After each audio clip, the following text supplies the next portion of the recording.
I'm Dr. Amber, and today we are going to review what you need to know about inflammatory heart conditions for the NCLEX. We're going to review the different inflammatory heart disorders, and remember, they are named for the part of the heart lining that they affect. So, endocarditis is going to affect the inner lining or the valves, which we can see here. Myocarditis affects the myocardium or the heart muscle itself, which is this layer. And pericarditis affects the sac that surrounds the outside of the heart. This is known as the pericardium. And finally, if too much fluid accumulates in that pericardial sac, it can cause a life-threatening cardiac tamponade. So now, let's dive a little deeper. Endocarditis is an infection of the heart's inner lining or valves.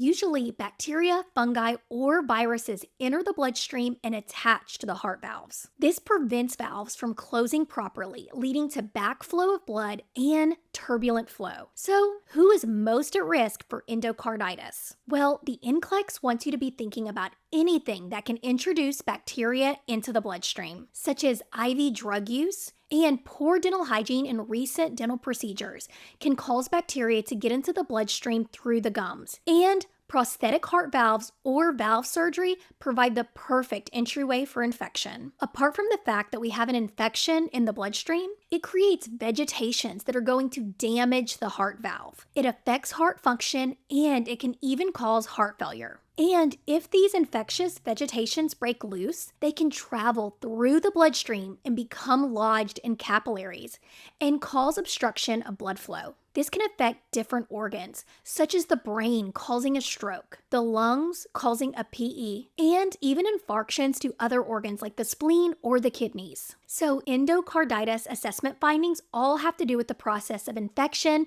and embolization. So what will we see? Well, we can remember these findings using the mnemonic from Jane, which stands for fever, Roth spots, Osler nodes, murmur, Janeway lesions, anorexia, nail bed hemorrhages, and emboli. So some of these are going to be signs of infection, like the fever, chills, malaise, murmur from those infectious vegetations, and anorexia because the client is so sick. And then the others are going to be signs of emboli to different parts of the body. So Roth spots or retinal hemorrhages develop with emboli to the eye. And if those emboli travel to the hands or feet, we'll see Osler nodes, which is the red nodules on the fingers or toes, Janeway lesions, which are flat spots on the palms, or even nail bed splinter hemorrhages. And emboli can also travel to other organs, so we may see signs like stroke or PE symptoms. So how do we treat endocarditis? Well, diagnostics come first.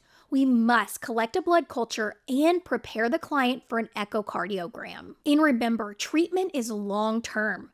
IV antibiotics will typically be administered for 4 to 6 weeks through a PICC line. Long-term antibiotics are needed because the infection is seated deep in the bloodstream, and vegetations are clumped onto that heart valve itself. And we must teach the client strict aseptic technique with antibiotic administration because reinfection is a major risk for these clients. Finally, always monitor for emboli. This is a common life-threatening complication of endocarditis. Immediately intervene and notify the provider if you see signs of emboli. With a brain embolism, you will see stroke symptoms like neurochanges. An embolism to the lung causes pulmonary embolism symptoms such as chest pain and dyspnea. Finally, with a renal embolism, you will see flank pain or hematuria. And NCLEX will expect you to know what to teach clients with endocarditis, including monitoring the temperature daily to assess for fever. A rising temperature is one of the earliest signs that the infection is not improving, so daily monitoring helps catch treatment failure early. Clients must notify all healthcare providers, even dentists, of their diagnosis because they must take prophylactic antibiotics before any type of invasive dental or surgical procedures. And we must stress good oral hygiene to prevent reoccurrence, like brushing at least twice a day. And finally, clients should follow up for repeat blood cultures after treatment to ensure the infection is gone. So now it's time for our first NCLEX quick check. So pause to answer the questions.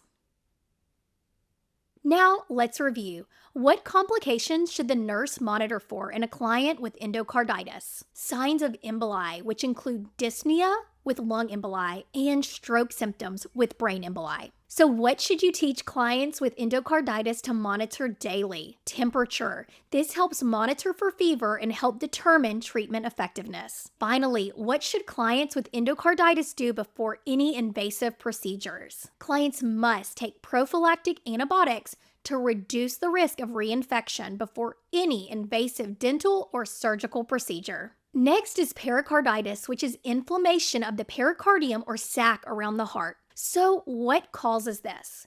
Well, it can be idiopathic, which means it occurs spontaneously, or it can be caused by myocardial infarctions, infections, and even autoimmune conditions like lupus. In pericarditis, the inflamed pericardium causes fluid buildup in the pericardial sac around the heart, and this is called a pericardial effusion. And this can cause complications. Scarring from chronic inflammation can make that sac stiff and thick, resulting in constrictive pericarditis. And if excess fluid builds up in that pericardial sac, it can compress the heart, leading to life-threatening cardiac tamponade. So remember for NCLEX, closely monitor clients with pericarditis for cardiac tamponade. So how does pericarditis show up? Well, the heart is inflamed and is being squeezed by that effusion. So clients will typically experience sharp pleuritic chest pain that worsens when lying flat or with inspiration, but is relieved by sitting up or leaning forward. You will also hear a pericardial friction rub, which sounds like a scratchy sound on auscultation like this.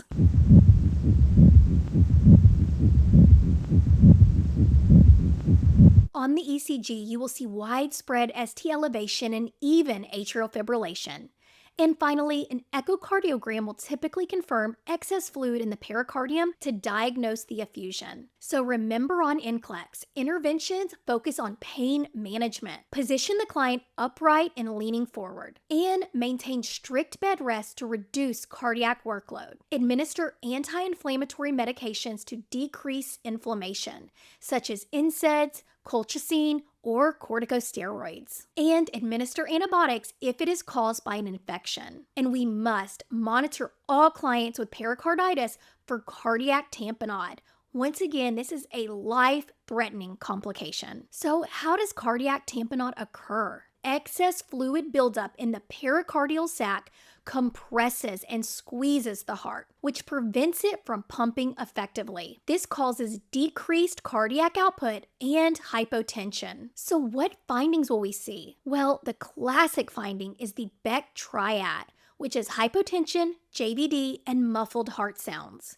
But why does this occur? Well, remember, that pressure is squeezing the heart, so cardiac output and BP drop, causing hypotension, and blood backs up all the way into the jugular veins, which is why we see JVD. And of course, if that heart is barely pumping inside that pericardial sac and is surrounded by fluid, the heart sounds are going to be muffled or sound distant. And if the compression is really bad, we might also see something called pulsus paradoxus, where every time that client takes a deep breath in, it squeezes the heart even more, and the systolic blood pressure drops by over 10 millimeters of mercury during inspiration. So if on NCLEX you have a client with muffled heart sounds, JVD, and hypotension, would you remember what your priority intervention is? Well, we must prepare the client for a pericardiocentesis. This is a procedure that the healthcare provider performs, and it's a needle aspiration to remove fluid from the pericardial sac to relieve pressure